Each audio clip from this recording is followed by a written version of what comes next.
Hello and welcome back to our another amazing session. तो आज के जैसे after a long time we are back with our some basics of genetics. Like as you can see कि यहाँ पे आज हम क्या start करने वाले हैं, basics of genetics. इस basics of genetics वाले आज के सेशन में हम लेने वाले हैं जो बेसिक टर्मिनोलॉजीज हैं जेनेटिक्स को आगे फर्दर समझने के लिए। आपको जो जो टर्म्स या जो बार रिपीटेड टाइम्स आएंगी उनको समझेंगे।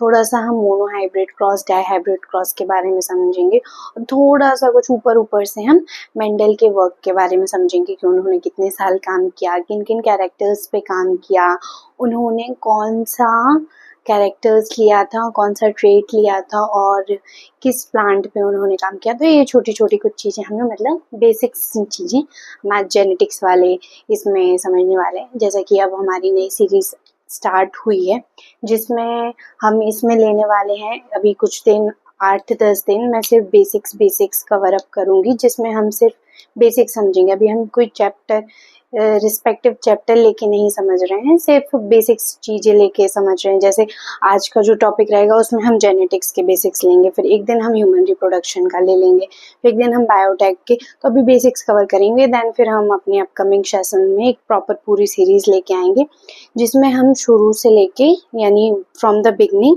टू दी लास्ट सारा कुछ कवर अप करेंगे प्रॉपर पूरे कंटेंट के साथ। अभी सिर्फ हम बेसिक समझ रहे हैं कि तब जब हम वो चैप्टर समझें, यानी जब हम जेनेटिक्स प्रॉपरली स्टार्ट करेंगे, जिसमें जो हमारी क्लास 12th में जेनेटिक्स है उसमें 2 चैप्टर हैं, like principle of inheritance and variation and molecular basis of inheritance. तो ये दोनों चैप्टर्स में जो बेसिक्स रहेगा तो वो यहाँ कवर हो जाएगा। वहाँ तो होगा बट वहाँ चैप्टर के अकॉर्डिंग जाएगा, बट यहाँ पे जो चीज़ें चैप्टर में वर्ड्स दिए हुए हैं बट उनको इतना ब्रीफली या बहुत ज़्यादा डिटेल में नहीं बताया गया है तो उसको हम यहाँ ले लेंगे सो दैट कि जहाँ अगर वहाँ पे कुछ 1-2 चीज़ें अगर 19-20 होके नहीं समझ आती हैं तो आप इस लेक्चर को लेके इनसे अपने कंसेप्ट या बेसिक्स क्लियर करके देन आप उनको देखेंगे तो काफ़ी ज़्यादा कुछ आप रिलेट कर पाएंगे। तो चलो without wasting much more time let's get started. सबसे पहले जो जैसे कि आपने देख लिया है कि आज का हमारा जो टॉपिक रहेगा वो बेसिक्स ऑफ जेनेटिक्स रहेगा। तो सबसे पहले जैसे मैं अपनी हर लेक्चर में करती हूँ कि सबसे पहले हम जेनेटिक्स का मतलब समझेंगे कि जेनेटिक्स है क्या। तो शुरू करते हैं, ठीक है। जेनेटिक्स की डेफिनेशन लिखेंगे इसमें। ये कुछ चीज़ें हैं जो एनसीईआरटी में नहीं दी होती हैं बट अगर ये एक बार कंप्लीट हो जाती हैं तो हम लोग को पढ़ने में आसानी होती है, बस इसलिए ये सारी सीरीज लेके आइए। तो सबसे पहले genetics, what is genetics? Genetics, it is a branch of science. Genetics, it is a branch of science that deals with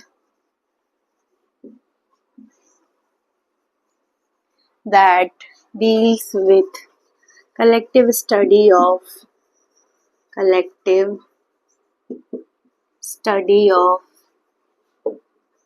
heredity and variation. Heredity and variation, तो ये तो हो गई हमारी डेफिनेशन। अब आप बोलेंगे कि मैम बाकी सब तो ठीक है बट ये हेरिडिटी और वेरिएशन क्या चीज़ है, या ये हेरिडिटी और वेरिएशन का मतलब क्या है? तो वही मैं अभी इसके आगे आपको बताने वाली हूँ। बाकी तो इस डेफिनेशन में ऐसा कुछ नहीं है जो समझ ना आया हो या समझने लायक हो।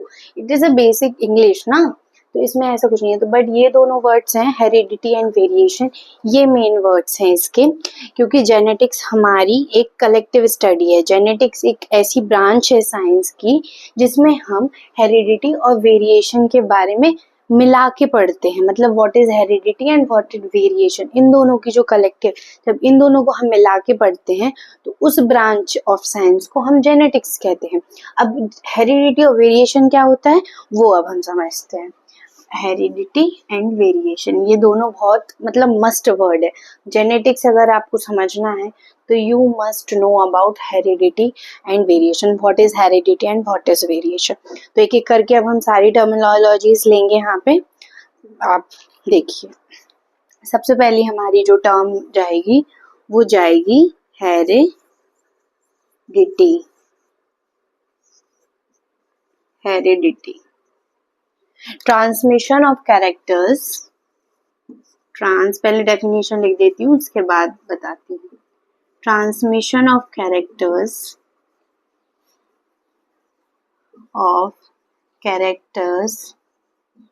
from parents to offspring, from parents to offspring।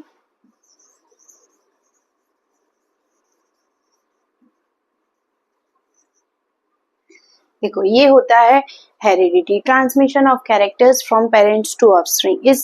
ये जो चीज होती है जो हमें हमारे पेरेंट्स से मिलती है, वो हम पेरेंट्स से हमें कैसे आई है, उस पूरे प्रोसेस को हम हेरिडिटी बोलते हैं। अभी समझाते हैं, इतने इजीली नहीं आएगा समझ। जैसे एक एग्जांपल ले लेते हैं कि एक फादर हैं और उनकी एक डॉटर है।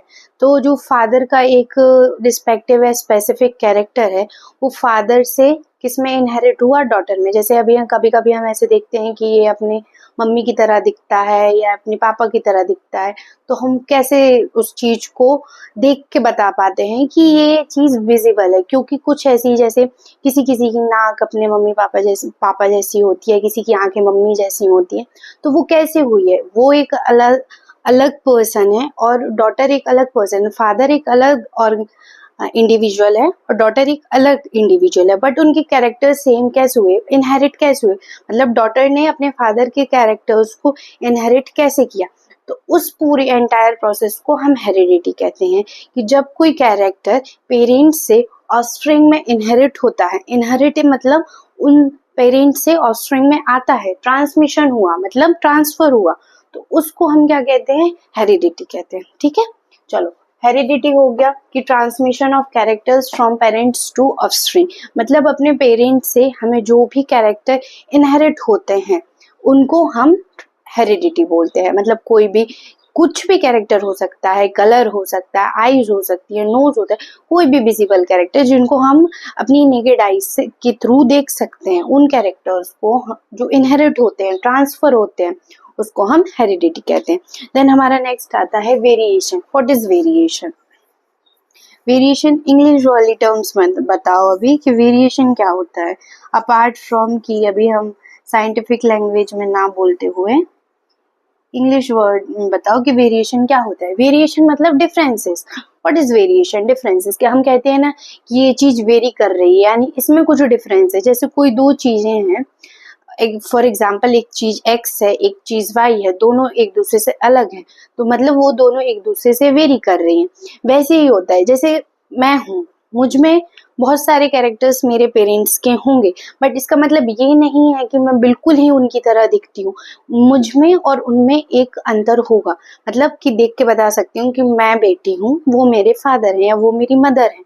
वो कैसे, वो हम देख सकते हैं ड्यू टू डिफरेंसेस, कि मेरे पास मेरे पेरेंट्स के दिए हुए बहुत सारे कैरेक्टर्स हैं।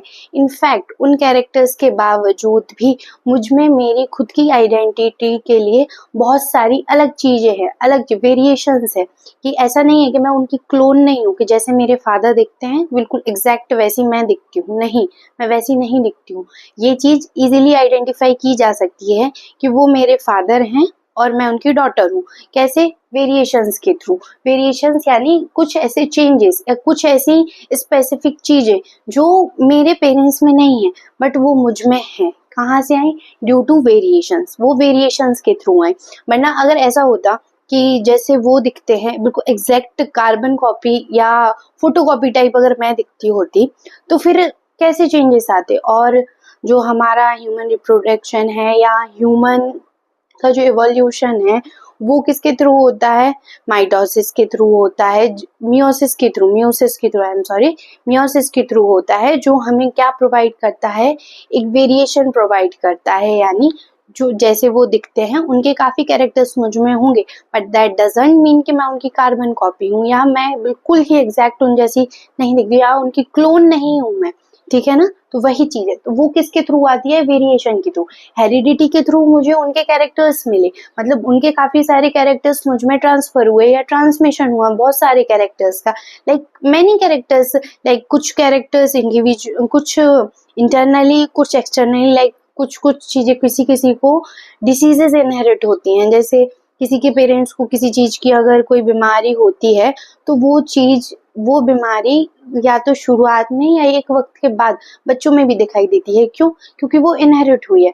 लेकिन जो चेंजेस, यानी कुछ कुछ में ऐसा होता है कि कुछ डिसीजेस पेरेंट्स को होती हैं बट बच्चों को नहीं होती है, और आगे चल के भी उनको नहीं होती है, which is due to variation. ठीक है, तो जो इनहेरिट हुआ है वो ड्यू टू हेरिडिटी, और जो अलग है यानी जो चीज मेरी खुद की इंडिविजुअल की है वो मैंने अपने पेरेंट्स से इनहेरिट नहीं की है, like whatever it is, it may be intellectual, it may be way of talking, और like hairs, eyes, nose, anything it can be, तो that is due to variation. ठीक है, और वेरिएशन क्यों होता है, ड्यू टू म्यूटेशन, वो हम आगे चल के पढ़ेंगे, अभी मैं सिर्फ बेसिक्स पढ़ा रही हूँ इसलिए मैं वो चीज समझाने का कोशिश कर रही हूँ। तो व्हाट इज जेनेटिक्स, जेनेटिक्स किसके साथ डील करता है, genetics is a branch of science that deals with a collective, collective यानी मिला के, हेरिडिटी और वेरिएशन दोनों को मिला के जब हम पढ़ते हैं तो उस ब्रांच ऑफ साइंस को हम जेनेटिक्स कहते हैं। Heredity, transmission of characters from parents to offspring, that's called heredity. And what is variation? The difference is visible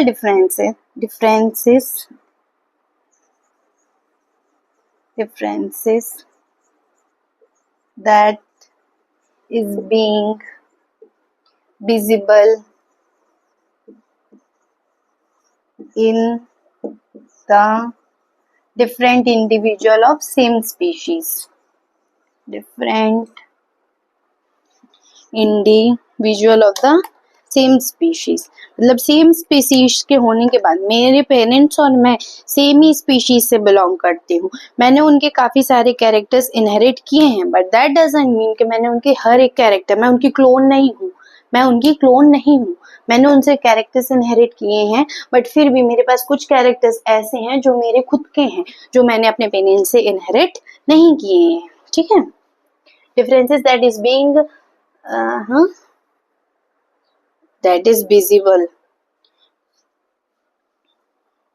in the different individual of the same species, that is visible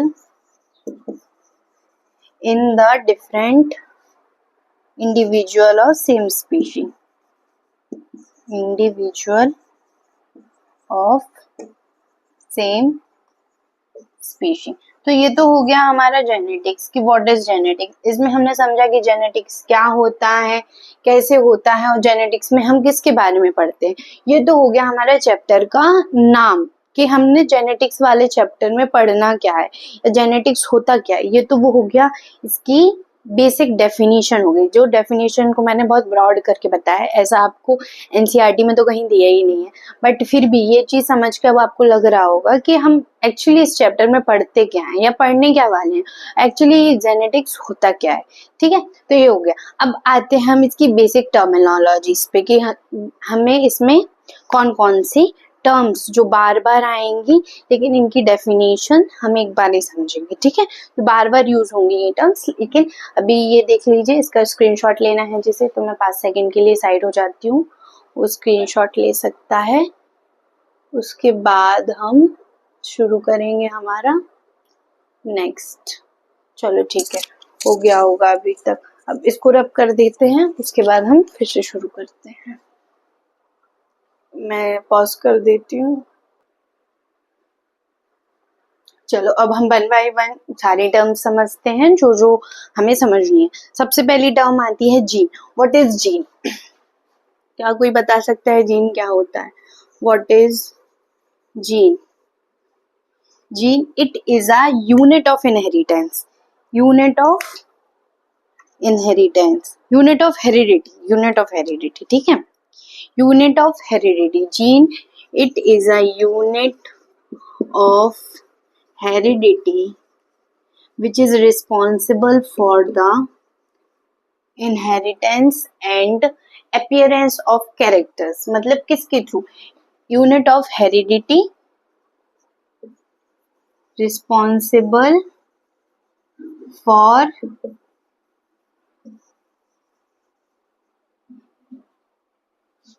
appearance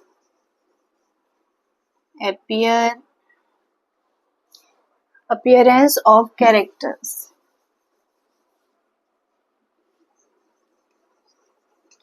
Appearance of characters.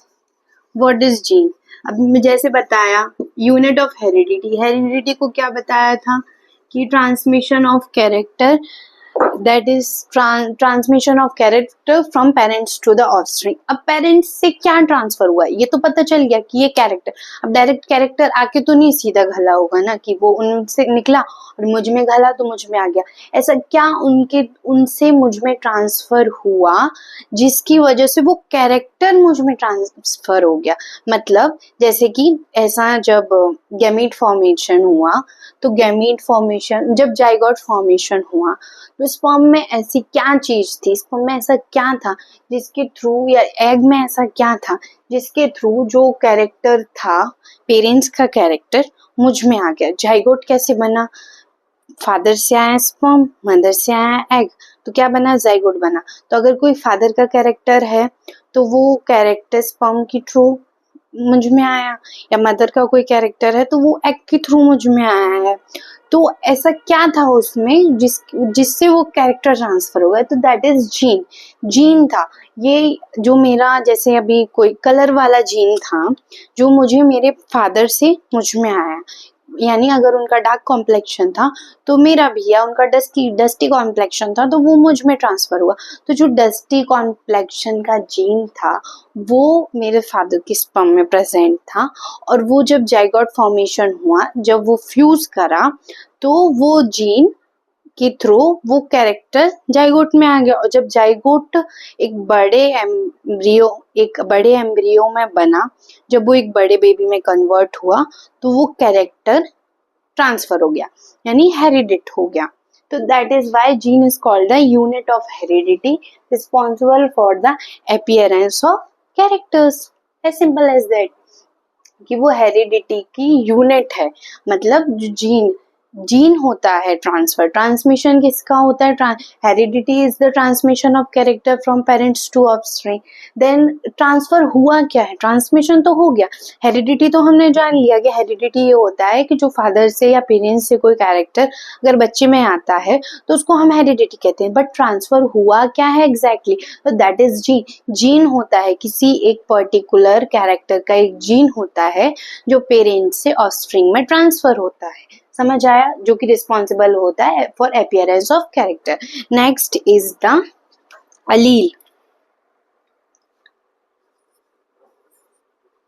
allele. It is an alternative form of gene which is located on the same position of the loci. समझाती हूँ. alternative form of gene located on same position, या इस position को हम loci भी कहते हैं, of homologous chromosome.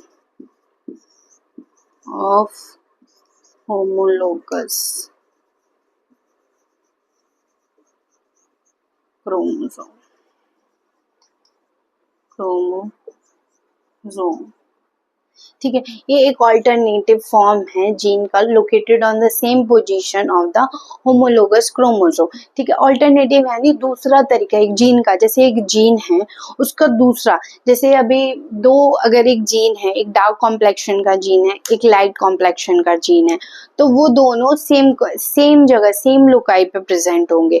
यानी अब उसमें से फिर डोमिनेंट और रिसेसिव. अब डोमिनेंट और रिसेसिव हम समझेंगे कि what is dominant, what is recessive. तो वो दो उसमें प्रेजेंट होते हैं, दो या दो से ज्यादा भी हो सकते हैं वो, बट बेसिकली हम दो लेते हैं. जैसे tall and dwarf and short, नहीं मतलब शॉर्ट बोल रही हूँ, राउंड एंड रिंकल, ऐसे कुछ कुछ कुछ होते हैं। वो हम अभी मेंडल के जब मेंडलिज्म वाला पार्ट लेंगे तो उसमें मैं बताऊंगी अभी। तो ये होता है कि ऑल्टरनेटिव यानी alternative form of gene located, ये मत अभी समझो, ये अभी आगे जाके समझ आएगा, इसे इतने पे ध्यान दो।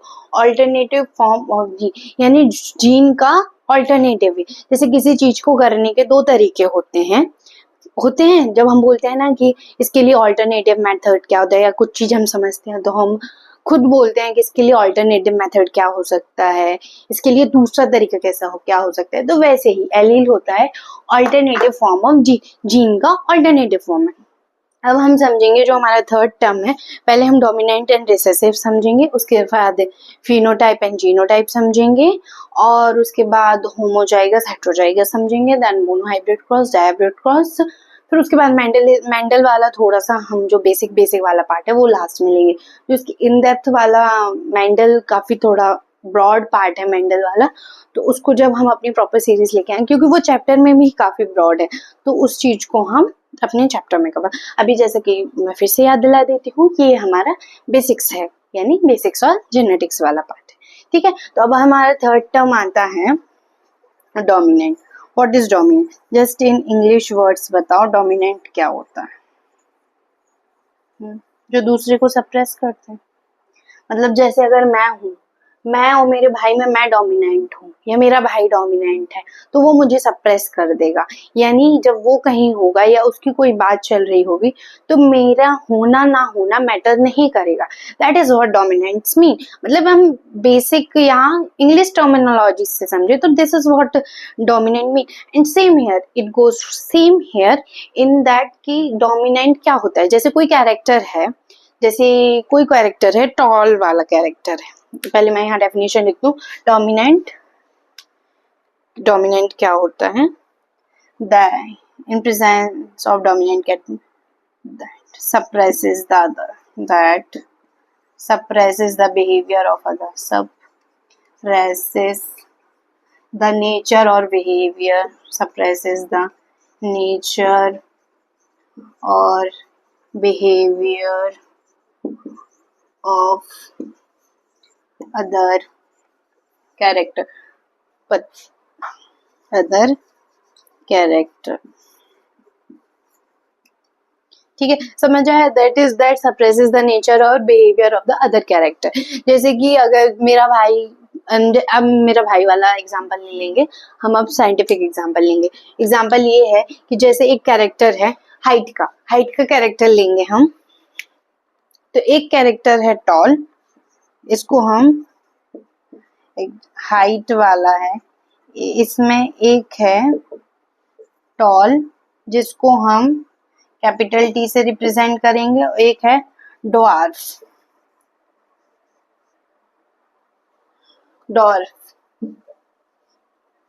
एक है हमारा टॉल, एक है हमारा डॉर्फ। इसको हम स्मॉल टी से रिप्रेजेंट करेंगे। तो अभी इन दोनों में से जो भी कैरेक्टर डोमिनेंट होगा वो दूसरे कैरेक्टर को सप्रेस कर देगा। यानी अगर दूसरा कैरेक्टर प्रेजेंस भी होगा ना तो वही चीज हाइट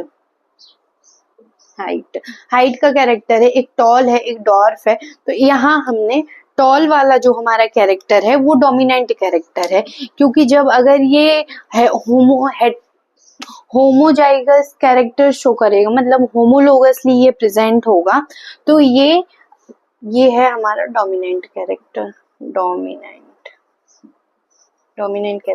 तो जब ये होमोजाइगस वे में प्रेजेंट होगा, like T it is a homo, यानी दोनों सेम है, तो ये टॉल रहेगा ही। बट जब ये टी और स्मॉल टी प्रेजेंट होगा तब भी ये टॉल होगा।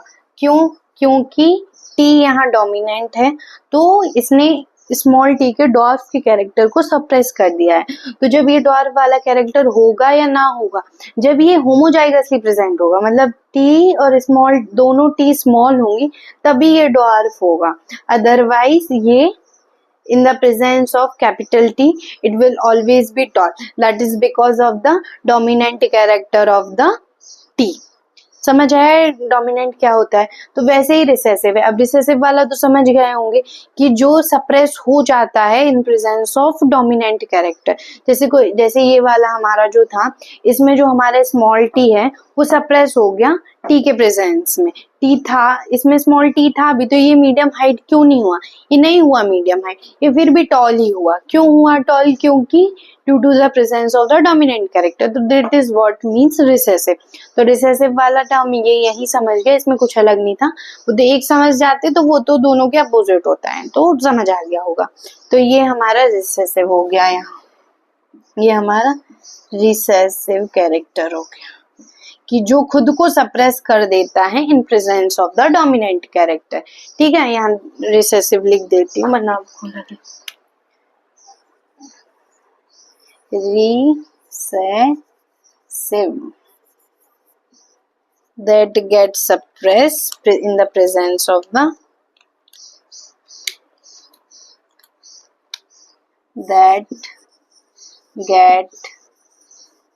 suppresses in the presence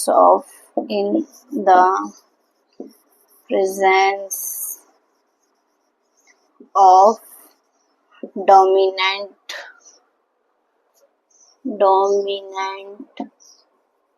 character।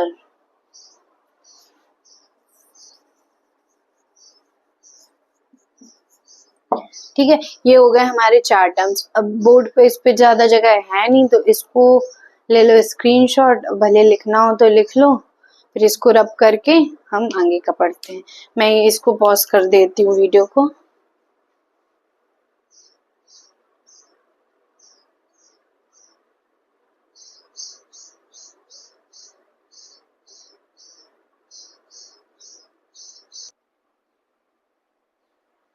चलो अब आते हैं हम आगे हमारा कौन सा वाला नेक्स्ट टर्म? हमारा 4 टर्म्स हो गई थी। कौन कौन सी हो गई थी? जीन, अलील और डोमिनेंट कैरेक्टर और रिसेसिव। अब हमारा आता है 5th character, that is homozygous. 5th is homozygous condition. Homozygous क्या होता है? वर्ड से समझेंगे, ठीक है। होमो मतलब सेम। होमो बोलते हैं ना कि ये होमो है, तो ये होमो मतलब सेम।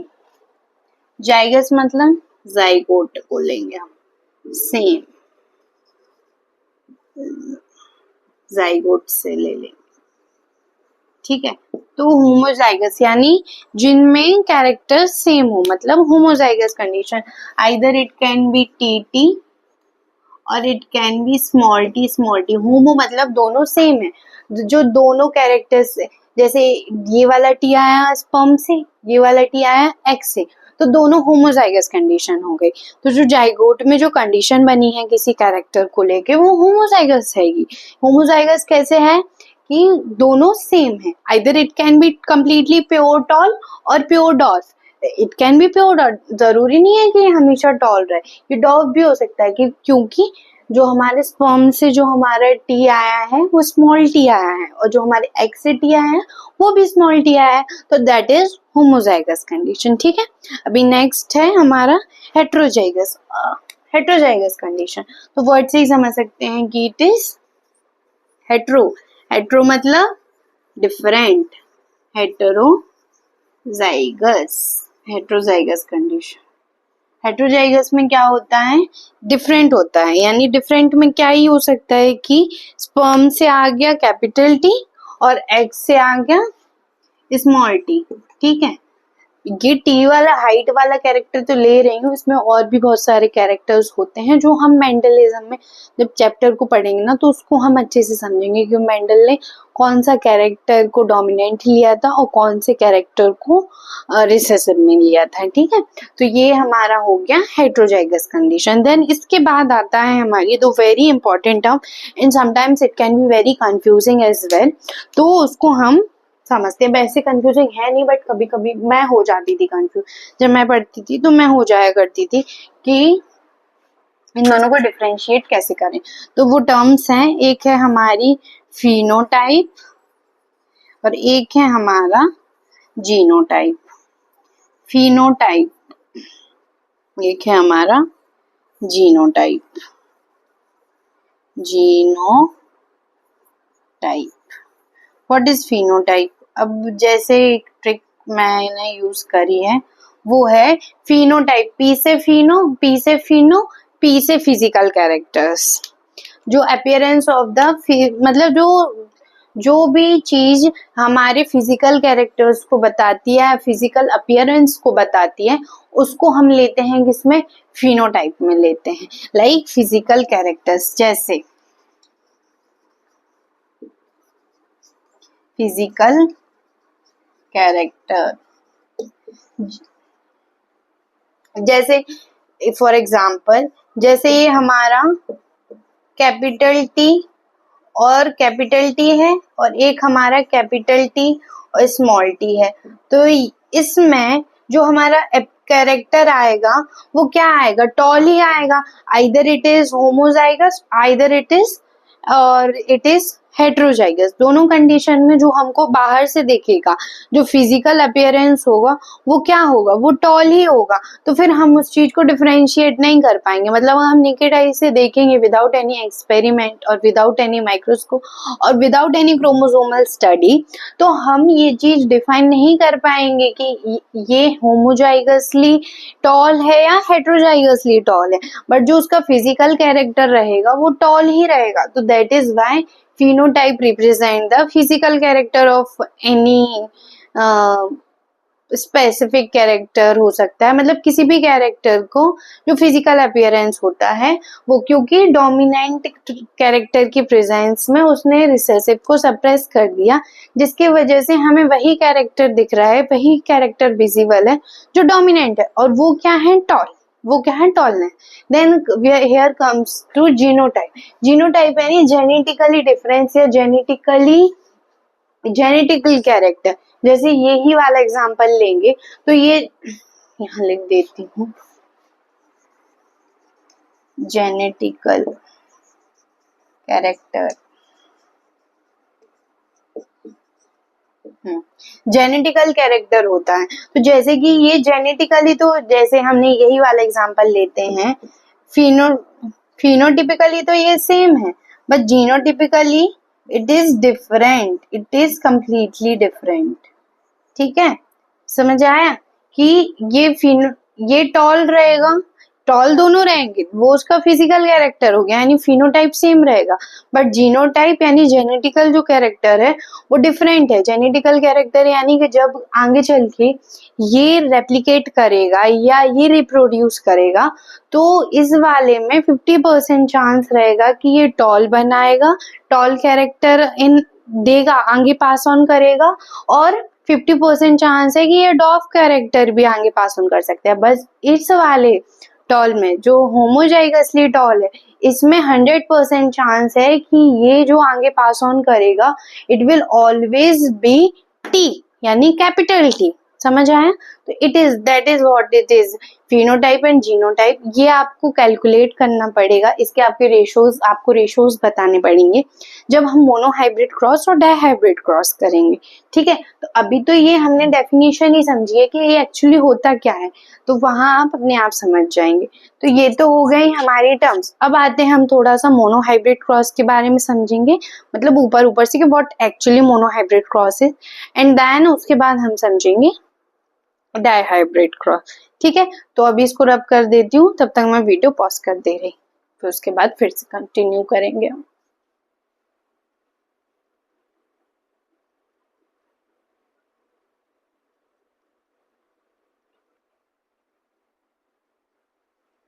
चलो, तो अब हम शुरू करते हैं। क्या हमारा नेक्स्ट रहेगा? Monohybrid cross.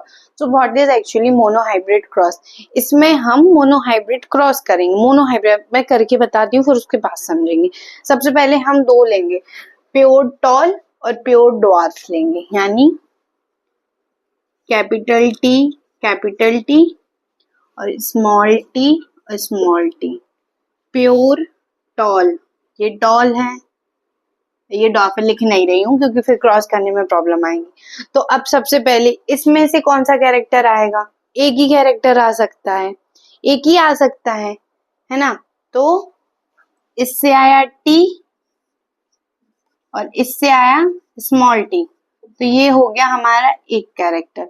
तो इस वाले कैरेक्टर में क्या बनने की, जब हम पहला क्रॉस कराएंगे F1 जनरेशन को, जो हमारा क्रॉस आएगा F1, इसमें बोलते हैं F1। F1 जनरेशन में जो हमारा कैरेक्टर आया वो क्या आया, टॉल आया, सारी टॉल आए, क्योंकि कैपिटल टी डोमिनेंट है, तो डोमिनेंट होने के कारण इसने ड्वार्फ वाले कैरेक्टर को रिसेसिव किया। अब हम इसी कैरेक्टर को फिर से क्रॉस करेंगे, यानी हम हैव टू सेल्फ पॉलिनेशन करा के इसको फिर से क्रॉस करेंगे, यानी कैपिटल टी और स्मॉल टी को कैपिटल टी स्मॉल टी से, यानी कैपिटल टी स्मॉल टी और capital T small T self pollination कराया है हमने, यहाँ कराया है हमने सेल्फ पोलिनेशन कराया है, जिसमें हमने कैपिटल टी स्मॉल टी को कराया। तो अब इसमें क्या चांसेस है बनने की, अब हम वो बनाएंगे, ठीक है। इससे आया टी, इसका आया टी, तो सबसे पहले क्या बना, कैपिटल टी, इसका टी, इसका कैपिटल टी और इससे आया स्मॉल टी, तो ये बना हेट्रोजाइगसली टॉल, ठीक है। इसमें आया, इसका आया स्मॉल टी, इसका आया कैपिटल टी, तो ये भी हेट्रोजाइगसली टॉल बन गया। अब इसका आया स्मॉल टी और इसका भी आया स्मॉल टी, तो हम क्या देख रहे हैं कि जो हमारा जो फर्स्ट जनरेशन में जो हमारा ड्वार्फ वाला कैरेक्टर रिसेसिव हो गया था, वो हमें कहीं ना कहीं सेल्फ पॉलिनेशन कराने के बाद, यानी हमारी F2 जनरेशन में वो कैरेक्टर हमें फिर से मिल गया है, यानी फिर से हमने वो कैरेक्टर रिटेन कर लिया है। तो ऐसे ही होता है, जैसे कुछ बीमारियां हमारे ग्रैंड पेरेंट्स से हमारे पेरेंट्स में नहीं आती हैं, लेकिन वो कहीं ना कहीं उनके ग्रैंड चिल्ड्रन में इनहेरिट हो जाती हैं due to their recessive nature, क्योंकि कुछ ऐसी बीमारियां हैं या कुछ ऐसे कैरेक्टर्स हैं जो रिसेसिव हैं, तो जो डायरेक्टली इनहेरिट नहीं होते हैं हमारे पेरेंट्स में, या हमारे पेरेंट्स में वो हेट्रोजाइगसली प्रेजेंट होते हैं, तो वो पेरेंट्स में विजिबल ना होने के बाद भी वो कहीं ना कहीं हम में विजिबल हो जाते हैं। और जो हमने किससे इनहेरिट किए हैं, हमने हमारे ग्रैंड पेरेंट्स से इनहेरिट किए हैं, समझ आया। तो ये तो हमने इसमें मोनोहाइब्रिड क्रॉस में हमने क्या देखा कि जो हमारी F1 जनरेशन है वो हमें सारे टॉल प्लांट्स प्रोवाइड कर रही है, यानी वो हमें सारे टॉल दे रही है। वेदर इट इज, ये तो है कि वो हमें हेट्रोजाइगसली टॉल दे रही है, बट टॉल तो दे रही है ना, बट लेकिन जो हमारा F2 जनरेशन आया है, जब हमने हमारी F1 जनरेशन को ही सेल्फ पॉलिनेशन करा के उसका क्रॉस कराया, तो उसमें हमने देखा कि एक तो हमें मिला होमोजाइगसली टॉल, होमोजाइगसली ड्वार्फ और हेट्रोजाइगसली टॉल, यानी 1:2:1। ये हो गया हमारा क्या, ये हो गया हमारा जीनोटिपिक रेशो।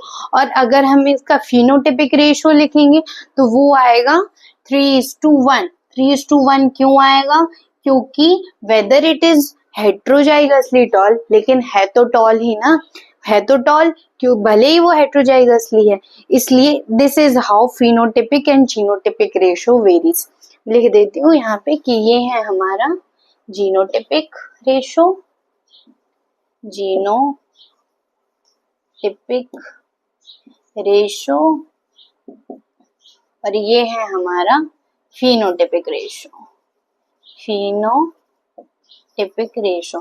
तो आई होप समझ आया होगा, ऐसा कुछ रॉकेट साइंस नहीं था, बहुत इजी था कि जब हमने मोनोहाइब्रिड क्रॉस में प्योर टॉल लिया और प्योर ड्वार्फ लिया, टॉल लिया प्योर और ड्वार्फ लिया, और जब हमने उनका क्रॉस कराया तो हमने देखा कि हमारी F1 जनरेशन में जो कैरेक्टर हमें मिल रहा है वो हेट्रोजाइगसली टॉल है, मतलब ड्वार्फ वाला कैरेक्टर विजिबल है नहीं, यानी हमें सारे टॉल प्लांट्स मिले, बट जब हमने उसी हेट्रोजाइगसली टॉल को सेल्फ पॉलिनेशन करा के फिर से उसका क्रॉस कराया तो हमने देखा कि हमें हमारे F2 जनरेशन में वही ड्वार्फ वाला कैरेक्टर फिर से रिटेन हो गया है जो कहीं ना कहीं हमने स्टार्टिंग में लिया था, तो जो कि सप्रेस हो गया था F1 जनरेशन में, बट वो फिर से विजिबल हो गया, फिर से रिटेन हो गया F2 जनरेशन में। F2 के आगे नहीं बताना है और F2 के आगे 12th में भी नहीं दिया गया है, तो फिर तो हम तो पढ़ ही रहे हैं अभी 12th तक के, 12th में भी F2 के आगे नहीं दिया गया है, तो हमें F1 F2 जनरेशन का जानना होता है। तो ये हो गया हमारा मोनोहाइब्रिड क्रॉस। अब यही मोनोहाइब्रिड क्रॉस को समझाते समझाते एक और चीज बताती हूँ, वो है पनेट स्क्वायर। पनेट स्क्वायर क्या होता है, एक ऑल्टरनेटिव मेथड है या ऑल्टरनेटिव वे है क्या करने का, क्रॉस करने का। इसको हम डाईहाइब्रिड क्रॉस में भी यूज करेंगे, इसको हम मोनोहाइब्रिड क्रॉस में भी यूज करेंगे, बट अभी यही बता देते हैं, यहाँ जगह है। डाईहाइब्रिड क्रॉस तो बहुत ज्यादा सिंपल है, अगर मोनोहाइब्रिड क्रॉस समझ आ गया तो डाईहाइब्रिड और बस उसमें ये हो जाता है कि उसमें हम दो कैरेक्टर्स ले लेते हैं, दो। अभी जैसे हमने सिर्फ इसमें टॉल और मतलब हाइट वाला कैरेक्टर लिया, अब उसमें हम हाइट के साथ साथ हम उसका कलर भी ले सकते हैं, हाइट के साथ साथ हम उसका लाइक शेप भी ले सकते हैं या टेक्सचर भी ले सकते हैं कि वो स्मूथ होगा या डस्टी होगा यार, तो वो चीज हम ले लेते हैं। तो दैट इज, तो ऐसे ट्राई हाइब्रिड क्रॉस भी होता है, क्वाड्रा हाइब्रिड क्रॉस भी होता है, बट हमें सिर्फ मोनो हाइब्रिड और डाई हाइब्रिड ही पढ़ना है क्योंकि हमारे सिलेबस में उतना ही है। ठीक है, तो मोनो हाइब्रिड क्रॉस समझ आया होगा। अभी यहाँ पे बगल में समझा देते हैं हम क्या, पनेट स्क्वायर। सबसे पहले पनेट स्क्वायर होता क्या है, पनेट स्क्वायर, पनेट स्क्वायर, इसको आरसी पनेट ने डिस्कवर किया था, इसलिए इसका नाम हो गया पनेट स्क्वायर। मतलब जो अच्छा काम करेगा, जो बड़ा काम करेगा, उसके नाम पे ही हम उसको रख देंगे। जस्ट किडिंग, ऐसा नहीं होता है। पहले हो जाता था कि मतलब जिस साइंटिस्ट ने उस चीज को डिस्कवर किया है तो साइंटिस्ट को ऑथराइजेशन चाहिए या उसको वो चीज वो करनी है कि ये चीज मेरी है या मेरे द्वारा बनाई गई चीज है, तो उसको वो एप्रिशिएशन के लिए उस चीज को उसका नाम दे दिया जाता था। तो आरसी पनेट ने डिस्कवर किया था, आरसी पनेट डिस्कवर्ड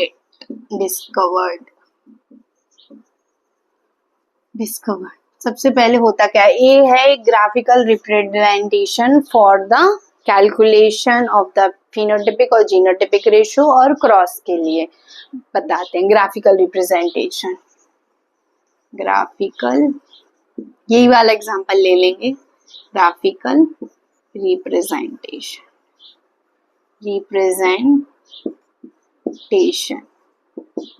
तो हमने यही वाला लिया है। सबसे पहले हमने टॉल लिया और ड्वार्फ लिया, तो दो कैरेक्टर लिए, यानी टी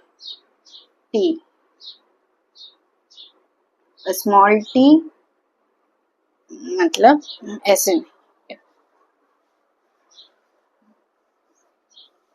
हाँ ऐसे टी स्मॉल टी, इसको ऐसे बॉक्स में बंद, साइड हो जाऊंगी तो दिख जाएगा।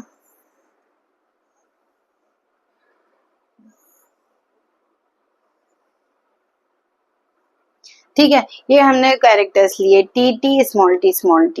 ठीक है, अब इसको क्रॉस किया, इसको यहाँ कर दें, इसको क्रॉस किया। अब इन दोनों को क्रॉस किया तो इस बॉक्स में क्या आया, कैपिटल टी स्मॉल टी। इसको इसके साथ किया तो क्या आया, कैपिटल टी स्मॉल टी। इसको इसके साथ किया, क्या आया, कैपिटल टी स्मॉल टी। और इसको इसके साथ किया तो क्या आया, कैपिटल टी स्मॉल टी। तो आ गया ना, पूरे हेट्रोजाइगसली टॉल आ गए, तो ये हो गया हमारा F1 जनरेशन। तो ये पूरा मतलब ऐसा रिप्रेजेंटेशन को हम क्या कहते हैं, पनेट स्क्वायर कहते हैं। अब इसका ही हम F2 जनरेशन, क्योंकि ये सारे हेट्रोजाइगसली टॉल आए हैं तो इनको ही हम ले लेंगे। तो यहाँ पे कहाँ बना दे, यहाँ बना दे रही, जगह नहीं है। तो हमने एक कैरेक्टर कौन सा लिया, टी और स्मॉल टी, इसको हमने सेल्फ पॉलिनेशन करा के इसको निकालते हैं। तो एक हो गया हमारा टी, एक हमारा स्मॉल टी, एक हो गया टी, एक हो गया हमारा स्मॉल टी।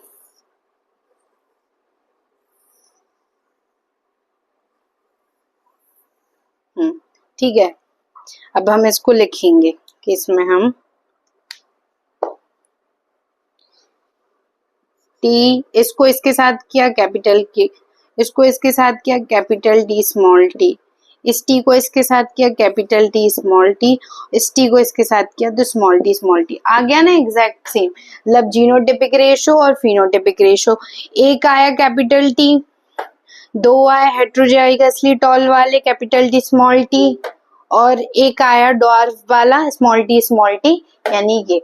तो ये हो गया हमारा 1:2:1 यानी हमारा जीनोटिपिक रेशो। और फिनोटिपिक रेशो आया हमारा 3 यानी ये तीनों तो टॉल हैं, ये वाला भी टॉल है, ये भी टॉल है, ये भी टॉल है, सिर्फ एक ही डॉर्फ आया तो 3:1। ये हो गया हमारा फिनोटिपिक रेशो। तो बस पनेट स्क्वायर यही है, एक ग्राफिकल रिप्रेजेंटेशन है इस चीज को समझने के लिए, क्रॉस को समझने के लिए। बाकी बस मोनोहाइब्रिड क्रॉस में अभी इतना ही। उसके बाद अब हम थोड़ा सा डाईहाइब्रिड क्रॉस के बारे में समझ लेते हैं, थोड़ा सा मेंडल का समझ लेते हैं, उसके बाद हम इसको रैप अप करेंगे। तो अभी मैं वीडियो को पॉज कर दे रही, उसके बाद मैं इसको रैप कर दूंगी।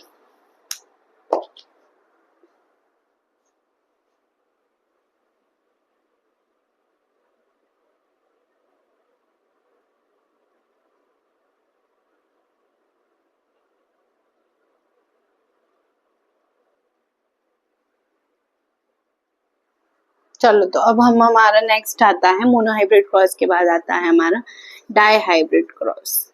जैसे कि बताया था कि डाईहाइब्रिड क्रॉस कुछ अलग नहीं है, सेम है, बस इसमें हो जाता है inheritance of 2 jeans.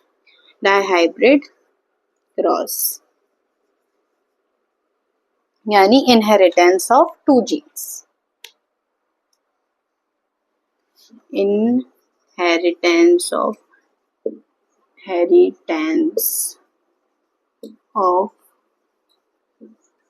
two genes। Inheritance of 2 genes, इसमें दो, उसमें हमने एक ही लिया था, हाइट वाला कैरेक्टर लिया था, इसमें 2 कैरेक्टर लेंगे। इसमें अब हम लेंगे शेप और कलर, मतलब शीट शेप। सबसे पहले शीट का शेप राउंड एंड और शीट का कलर येलो और ग्रीन, शीट कलर।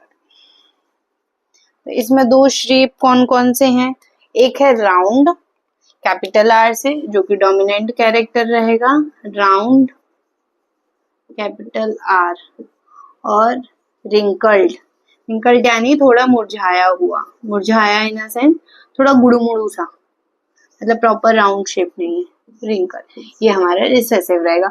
जो डोमिनेंट वाला है उसको हम कैपिटल से रिप्रेजेंट करेंगे, क्योंकि यही रिप्रेजेंटेशन दी गई है। ये कोई नहीं पूछेगा कि कैपिटल से ही क्यों, क्योंकि यही रिप्रेजेंटेशन दी गई है।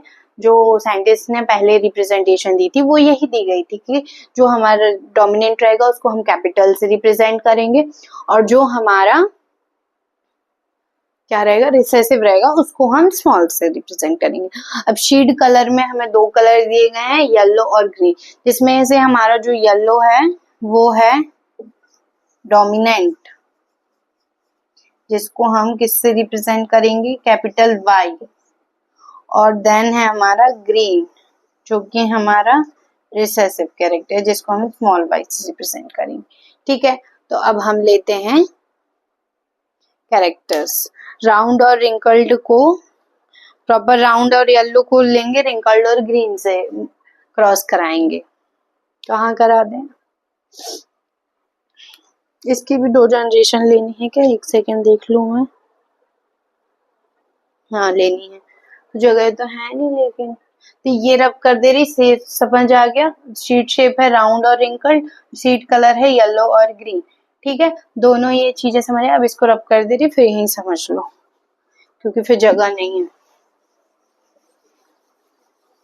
सबसे पहले हम लेंगे round yellow, pure round pure yellow, यानी R R pure round, Y Y pure yellow. इसको हम क्रॉस कराएंगे रिंकल्ड स्मॉल आर और green, small y, small y, green, green, green, pure, round, yellow, pure, yellow, green, ठीक है। अब इसमें से एक ले लेंगे F1 जनरेशन, इन दोनों में से क्या आएगा R, इसमें से क्या आएगा Y, इसमें से क्या आएगा स्मॉल r, इसमें से आएगी स्मॉल y। अब हम इसको क्रॉस कराएंगे, आर आर को नहीं, डबल डाई वाला कर रहे हैं ना, तो अलग कैसे करेंगे,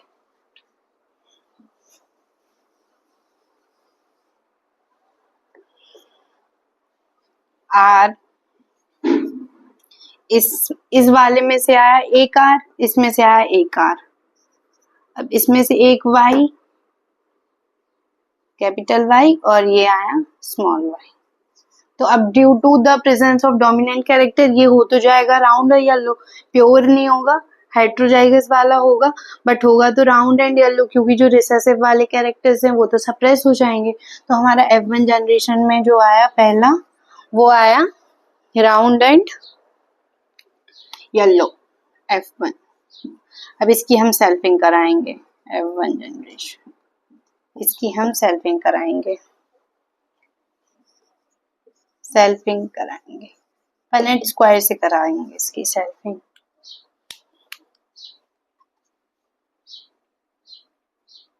R बाई आर वाई, पहले इसमें वो बनाएंगे, पहले बनेंगे क्या क्या, एक capital R, capital Y, small capital R, small Y, small r capital Y, और small r small y, small y, ये आ गए हमारे वो। अब इनको हम ऐसे में भी लिख देंगे, r y, r small y, small r capital Y, और स्मॉल r स्मॉल y। एक बता दे रहे करके, फिर उसके बाद कर लेना बाकी, क्योंकि वैसे ही है मोनोहाइब्रिड क्रॉस जैसे, कुछ अलग नहीं है, बस इसमें दो कैरेक्टर इनहेरिटेंस ऑफ दो जीन हो जाते हैं। डस्टर कहाँ गया,